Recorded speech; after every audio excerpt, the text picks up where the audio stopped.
Nakakuhang pulisya ng mahigit 300,000 pisong halaga ng iligal na droga at mga loose firearms sa isinagawang simultaneous anti-criminality law enforcement operation ng Nueva Ecija Police Provincial Office o NEPO.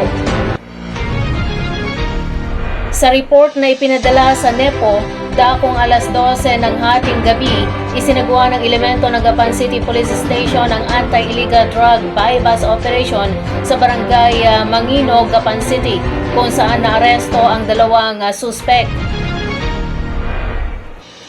Sinabi ni Police Colonel Ferdinand D. Hermino, Officer in Charge NEPO, na ang naaresto ay pawang high-value individual na kinilala sa alias na Noel, 44 anyos, at si alias White, 42 anyos. Nakuha mula sa dalawa ang nasa 57 grams ng hinihinalang shabu na nagkakalaga ng 387,600 pesos at isang Taurus caliber 9mm pistol na may kargang 3 bala.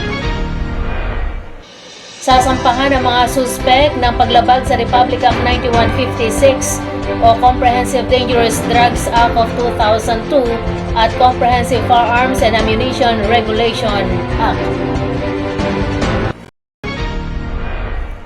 Namahagi ng karagdagang relief packs sa mga residente na nasalanta ng pagbaha bunsod ng Bagyong Enteng at paglakas ng hanging habagat nitong mga nakalipas na araw ang pamahalang lokal ng Science City of Muñoz.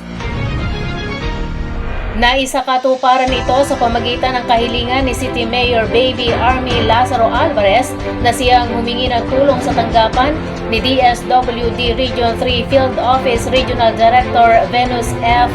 Riboldela upang masuportahan at mapalawig pa ang pagbibigay ayuda sa mga apektadong residente ng syudad.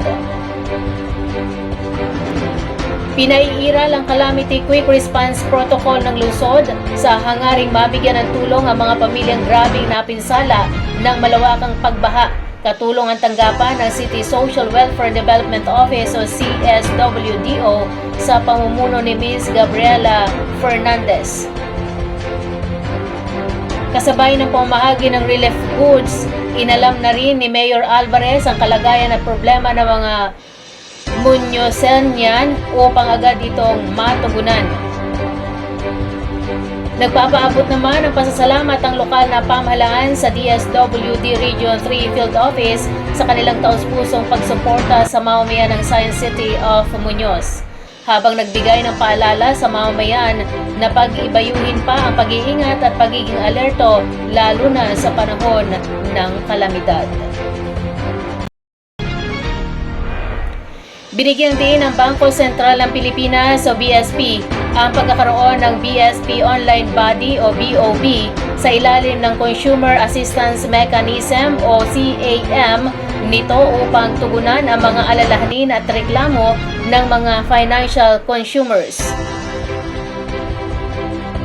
Sa BSP Media Information Session sa Nueva Ecija, sinabi ni BSP Consumer Protection and Market Conduct Office o CPMCO Acting Deputy Director Rachel Barbosa Salva na ang BOB ay isang highly customized complaints handling chatbot.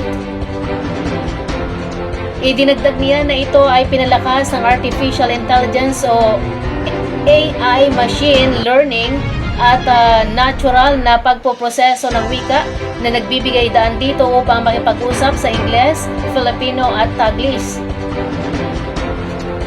Ang BOB ay na-access 24/7 sa pamagitan ng website ng BSP sa https://www.bsp.gov.ph at Facebook Messenger Chat sa pamagitan ng opisyal na Facebook page ng BSP at Bangko Sentral ng Pilipinas na nagbibigay sa mga mamimili ng madaling paraan upang ipahayag ang mga alalahanin anumang oras hanggat sila ay may internet access. Ibinahagi ni Salva na dahil sa real-time at mga automated na feature nito, 95% ng mga reklamo ng consumer ay dinadala na ngayon sa BOB.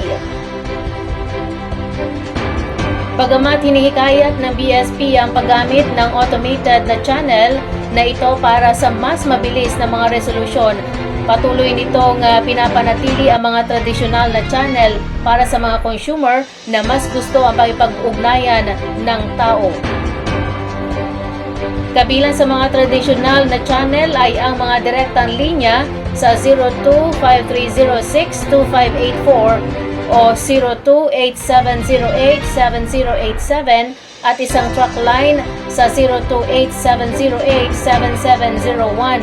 Local 2584 kung saan maaaring tumawag ang mga mamimili sa pananalapi upang tugunan ang kanilang mga alalahanin. Bukod pa rito, maaari silang magsumiti ng kanilang complaints, inquiries, and request form sa pamagitan ng fax sa 02708-7088 o mag-email sa consumeraffairs@bsp.gov.ph. Ang mga mamimili ay maaari ding magpadala ng kuryo sa CBMCO sa BSP Complex sa Malate, Maynila.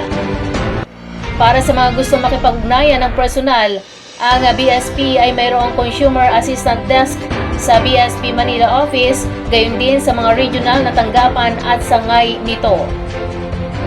Ang mga channel ng BSP CAM ay bahagi ng patuloy na pagsisikap ng Bangko Sentral alinsunod sa kanyang Circular Number 1169 o ang Rules of Procedure for Redress sa ilalim ng Republic Act Number 11765 na kilala rin bilang Financial Consumer Protection Act.